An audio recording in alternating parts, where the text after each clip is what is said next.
Karnataka police ಕಲ್ಯಾಣ ಅಭಿವೃದ್ಧಿ ಸಂಸ್ಥೆ ವತಿಯಿಂದ ಚಿಕ್ಕಮಗಳೂರು ಜಿಲ್ಲೆ ಕಡೂರಿನಲ್ಲಿ ಮಾರ್ಚ್ 15ರಂದು ಕರ್ನಾಟಕ ಪೊಲೀಸ್ ಕಲ್ಯಾಣ ಅಭಿವೃದ್ಧಿ ಸಂಸ್ಥೆ ಹಾಗೂ ಶಿವಾನಂದ ನೀಲಣ್ಣನವರ್ ಅರ್ಪಿಸುವ ಯುವ ಜಾಗೃತಿ ಉತ್ಸವ ಹಾಗೂ ಯುವ ಜಾಗೃತಿ ಫೆರಡ್ ಅನ್ನು ಹಮ್ಮಿಕೊಳ್ಳಲಾಗಿದೆ ಎಂದು ಕರ್ನಾಟಕ ಪೊಲೀಸ್ ಕಲ್ಯಾಣ ಅಭಿವೃದ್ಧಿ ಸಂಸ್ಥೆ ಸಂಸ್ಥಾಪಕ ರಾಜ್ಯಾಧ್ಯಕ್ಷರಾದ ಜಮಾದಾರ್ ಅವರು ತಿಳಿಸಿದರು.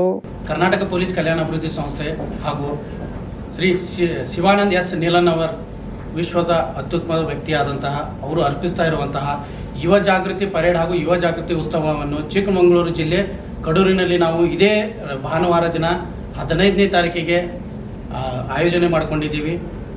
ಇದರ ಉದ್ದೇಶ ಏನಪ್ಪ ಅಂತಂದರೆ ಯುವಕರನ್ನು ಜಾಗೃತರನ್ನಾಗಿ ಮಾಡೋದು, ಯುವಕರಲ್ಲಿ ದೇಶ ಪ್ರೇಮವನ್ನು ಹುಟ್ಟಾಕಬೇಕು ಹಾಗೂ ದುಶ್ಚಟಗಳಿಗೆ ಬಲಿಯಾಗದೆ ಅವರು ಪಬ್ಜಿ ಆಗಿರಲಿ, ಆನಂತರ ಬೇರೆ ಬೇರೆ ಗೇಮ್ಸ್ಗಳಲ್ಲಿ ಹೋಗಿ ತಮ್ಮ ಜೀವನಗಳನ್ನು ಹಾಳು ಮಾಡ್ಕೊಳ್ತಾ ಇದ್ದಾರೆ. ಆನಂತರ ಯಾವುದೇ ಒಂದು ಡ್ರಗ್ಸ್ ಆಗಿರಲಿ, ಬೇರೆ ಬೇರೆ ದುಶ್ಚಟಗಳನ್ನು ಮಾಡಿ ಯುವಕರು ಹಾಳಾಗ್ತಾ ಇದ್ದಾರೆ. ಆ ಯುವಕರನ್ನು ಜಾಗೃತರನ್ನಾಗಿ ಮಾಡಿ ಅವರಲ್ಲಿ ದೇಶ ಪ್ರೇಮವನ್ನು ಹುಟ್ಟಿಸುವಂಥ ಒಂದು ಉದ್ದೇಶದಿಂದ ಒಂದು ಮಹತ್ವವಾದಂಥ ಒಂದು ವೇದಿಕೆಯಲ್ಲಿ ಒಂದು ಕಾರ್ಯಕ್ರಮ ಮಾಡ್ತಾ ಇದ್ದೀವಿ. ಜೊತೆಗೆ ನಾವು ಒಂದು 5,000 ಜನ ವಿದ್ಯಾರ್ಥಿಗಳು ಮತ್ತು ನಮ್ಮ ಕರ್ನಾಟಕ ಪೊಲೀಸ್ ಕಲ್ಯಾಣ ಅಭಿವೃದ್ಧಿ ಸಂಸ್ಥೆಯ ಒಂದು ಸದಸ್ಯರನ್ನು ತಗೊಂಡು ಒಂದು ಪೆರೇಡನ್ನು ಮಾಡುವಂಥ ಒಂದು ಕಾರ್ಯಕ್ರಮವನ್ನು ಕೂಡ ಹಮ್ಮಿಕೊಂಡಿದ್ದೀವಿ. ಜೊತೆಗೆ ಸಾಯಂಕಾಲ ಇದು ಮಧ್ಯಾಹ್ನ 2 ಗಂಟೆಗೆ ಈ ಒಂದು ಪೆರೇಡ್ ಪ್ರಾರಂಭ ಆಗುತ್ತೆ. ಸಾಯಂಕಾಲ 5 ಗಂಟೆಗೆ ಒಂದು ಉಚಿತವಾದಂಥ ಒಂದು ಆಂಬ್ಯುಲೆನ್ಸ್ ಸೇವೆಯನ್ನು ಕೂಡ ನಾವು ಶಿವಾನಂದ ಎಸ್ ನೀಲಣ್ಣನವರ್ ಇವರ ಒಂದು ಸಹಯೋಗದಲ್ಲಿ ಒಂದು ಉಚಿತ ಆಂಬ್ಯುಲೆನ್ಸ್ಗಳನ್ನು ಕೂಡ ನಾವು ಮಾಡ್ತಾ ಇದ್ದೀವಿ. ಜೊತೆಗೆ 1,000 ಜನ ಮಹಿಳೆಯರಿಗೆ ಬಾಗಿನ ಕೊಡುವಂಥ ಒಂದು ಕೆಲಸ ಮಾಡ್ತಾ ಇದ್ದೀವಿ. ಜೊತೆಗೆ ಯಾರು ನಿರ್ಗತಿಕರಾಗಿದ್ದಾರೆ ಅಂಥವ್ರಿಗೆ ಒಂದು ಫುಡ್ ಕಿಟ್ಗಳನ್ನು ಕೂಡ ವಿತರಣೆ ಮಾಡುವಂಥ ಒಂದು ಕಾರ್ಯಕ್ರಮ ಮಾಡ್ತಾ ಇದ್ದೀವಿ. ಜೊತೆಗೆ ಸಾಯಂಕಾಲ 5:30ಗೆ ಒಂದು ಬೃಹತ್ತಾದಂಥ ಒಂದು ವೇದಿಕೆಯಲ್ಲಿ ಸಿನಿ ತಾರೆಯರನ್ನು ಕರೆಸಿದ್ದೀವಿ ನಾವು. ಮತ್ತು ಒಂದು ಒಳ್ಳೆಯ ಒಂದು ಸ್ಪೀಚರ್ಗಳನ್ನು ಕೂಡ ಕರೆಸಿದ್ದೀವಿ. ಯುವಕರನ್ನು ಜಾಗೃತರನ್ನಾಗಿ ಮಾಡುವಂಥ ಒಂದು ಉದ್ದೇಶದಿಂದ ಒಂದು ವೇದಿಕೆಯನ್ನು ನಿರ್ಮಾಣ ಮಾಡಿ ಕಡೂರಲ್ಲಿ ಈ ಒಂದು ಕಾರ್ಯಕ್ರಮವನ್ನು ಮಾಡ್ತಾ ಇದ್ದೇವೆ. ಆ ಒಂದು ಉದ್ದೇಶಕ್ಕೋಸ್ಕರ ತಮ್ಮ ಒಂದು ಮಾಧ್ಯಮದ ಮುಖಾಂತರ ಎಲ್ಲ ಯುವಕರನ್ನು ಮತ್ತು ಎಲ್ಲ ಸಾರ್ವಜನಿಕರಿಗೂ ಕೂಡ ಈ ಒಂದು ಬೃಹತ್ ಸಂಖ್ಯೆಯಲ್ಲಿ ಕಾರ್ಯಕ್ರಮಕ್ಕೆ ಬಂದು ಈ ಕಾರ್ಯಕ್ರಮವನ್ನು ಯಶಸ್ವಿ ಮಾಡಿಕೊಡ್ಬೇಕಂತ ಕೇಳ್ಬೋದು. ನಗರದ ಖಾಸಗಿ ಹೋಟೆಲ್ ಒಂದರಲ್ಲಿ ಸುದ್ದಿಗೋಷ್ಠಿ ನಡೆಸಿ ಮಾತನಾಡಿದ ಅವರು, ಫೆರಡಿನ ಉದ್ದೇಶ ಯುವಕರಲ್ಲಿ ದೇಶ ಪ್ರೇಮ ಮೂಡಿಸುವುದು, ಏಕತೆ, ಉತ್ತಮ ಸಮಾಜ ನಿರ್ಮಾಣ ಮಾಡುವುದರಲ್ಲಿ ಯುವಕರ ಪಾತ್ರ ಮುಂತಾದ ವಿಷಯಗಳ ಕುರಿತು ನಡೆಸಲಾಗುತ್ತಿದೆ ಎಂದರು.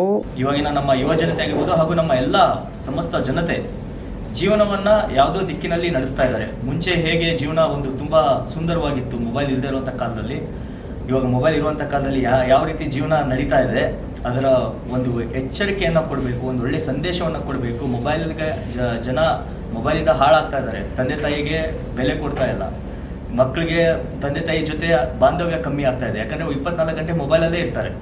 ಹಾಗಾಗಿ ಆ ಮೊಬೈಲ್ನ ಬಿಡಿಸ್ಬೇಕು. ಮೊಬೈಲಿಂದ ಆಮೇಲೆ AI ಇದೆ, AI ಇಂದ ಎಷ್ಟು ಹಾನಿಕಾರಕ ಅನ್ನೋದನ್ನು ಒಂದು ಸಂದೇಶ ರವಾನಿಸಬೇಕು. ದೇಶಕ್ಕಾಗಿ ನಾವು ಏನಾದರೂ ಕೆಲಸ ಮಾಡಬೇಕು, ಒಂದು ಗುರಿನ ಇಟ್ಕೊಳ್ಬೇಕು. ಯುವಕರು ಜೀವನದಲ್ಲಿ ದುಶ್ಚಟಗಳನ್ನ ಬಿಟ್ಟು ಜೀವನದಲ್ಲಿ ಏನಾದರೂ ಸಾಧನೆಯನ್ನು ಮಾಡಬೇಕು ಅನ್ನೋ ಸಂದೇಶವನ್ನು ಕೊಡೋದಕ್ಕೆ ನಮ್ಮ ಶಿವಾನಂದನವರು ಬರ್ತಾ ಇದ್ದಾರೆ. ಆ ಕಾರ್ಯಕ್ರಮವನ್ನು ಯಶಸ್ವಿ ಮಾಡಬೇಕು ಅಂತ ನಾವು ಸೆಲೆಬ್ರಿಟಿಗಳನ್ನ ಸಹ ಆ ಕಾರ್ಯಕ್ರಮದಲ್ಲಿ ಕರೆಸ್ತಾ ಇದ್ದೀವಿ.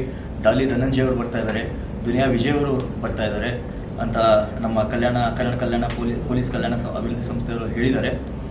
ಡಾಲಿ ಧನಂಜಯ ಅಂತೂ ಕನ್ಫರ್ಮ್ ಆಗಿ ಬರ್ತಾ ಇದ್ದಾರೆ. ರಾಜೇಶ್ ಕೃಷ್ಣನ್ ಅವರ ಒಂದು ಸಂಗೀತ ಸಂಜೆ ಆ ದಿನ ಇರ್ತದೆ. ಕಂಪ್ಲೀಟ್ಲಿ ನಮ್ಮ ಕಡೂರಿನ ಜನತೆಗಾಗಿ ಒಂದು ಮನರಂಜನೆಯನ್ನು ಮಾಡೋದಕ್ಕಾಗಿ ರಾಜೇಶ್ ಕೃಷ್ಣನ್ ಸರ್ ಅವ್ರು ಬರ್ತಾ ಇದ್ದಾರೆ, ಸೋನಲ್ ಮಾಂತೇರ್ ಅವರು ಬರ್ತಿದ್ದಾರೆ, ಅದೇ ರೀತಿ ಶರಣ್ ಅವರು ಬರ್ತಾ ಇದ್ದಾರೆ. ನಮ್ಮ ಜನಪ್ರಿಯ ಬಿಗ್ ಬಾಸ್ನ ವಿಜೇತರಾದಂತಹ ಗಿಲ್ಲಿ ಅವರು ಬರ್ತಾ ಇದ್ದಾರೆ. ಸುದ್ದಿಗೋಷ್ಠಿಯಲ್ಲಿ ಅಭಿಲಾಷ್, ಅನಿಲ್ ಕುಮಾರ್, ಮನೋಹರ್ ಮುಂತಾದವರು ಉಪಸ್ಥಿತರಿದ್ದರು.